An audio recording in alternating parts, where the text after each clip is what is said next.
Bonjour, ici Patrick Pierrat pour le bulletin de nouvelles InfoBref Affaires de ce lundi 24 avril.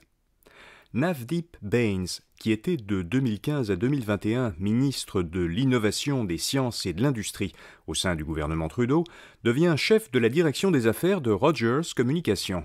Rogers indique que l'ancien ministre s'occupera de l'amélioration de la connectivité dans les régions rurales et les communautés autochtones, des mesures pour lutter contre les changements climatiques, de l'accès pour les familles à faible revenu et de ce que Rogers appelle l'économie numérique. Avant de rejoindre Rogers, Bains était vice-président du Conseil, banque d'investissement réseau mondial à la banque CIBC.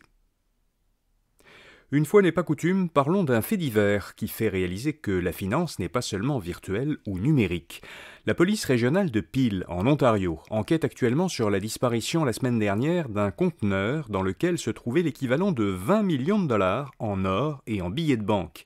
Le conteneur était entreposé à l'aéroport Pearson de Toronto, depuis qu'il était arrivé par avion quelques jours plus tôt.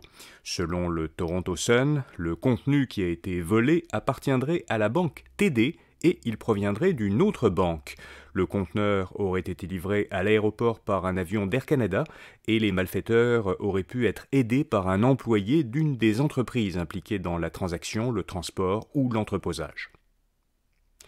Connaissez-vous Lemon8? Ça s'écrit Lemon, suivi du chiffre 8, et c'est une application mobile de ByteDance, la société mère de TikTok.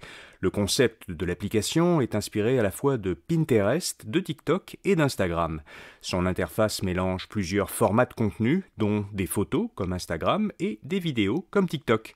L'application s'adresse à un public jeune et intéressé par les sujets liés au style de vie, comme la beauté, la mode, l'alimentation, les voyages et les animaux de compagnie.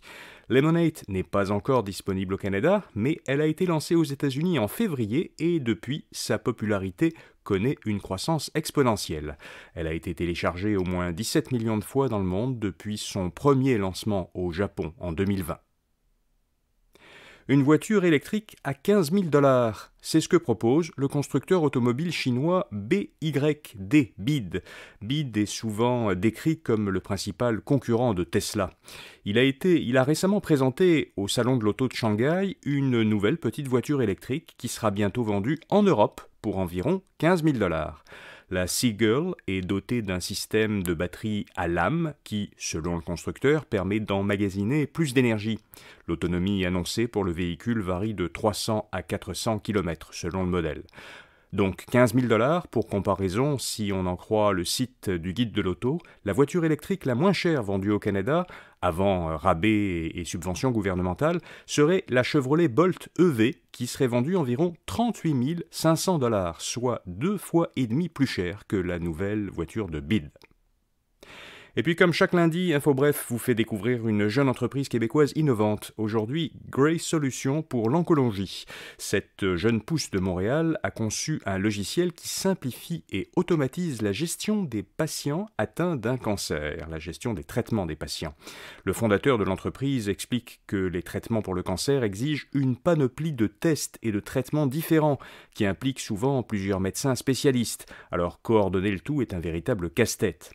Grey Oncology a développé un service logiciel qui automatise les tâches de planification et de suivi des centres de cancérologie. Il utilise des algorithmes et des fonctions d'intelligence artificielle pour planifier tous les rendez-vous des patients. Vous en apprendrez plus sur Grey Oncology en lisant le portrait de cette entreprise à infobref.com. Voilà, vous savez l'essentiel. À demain matin pour un prochain bulletin de nouvelles InfoBref Affaires. Bonne journée.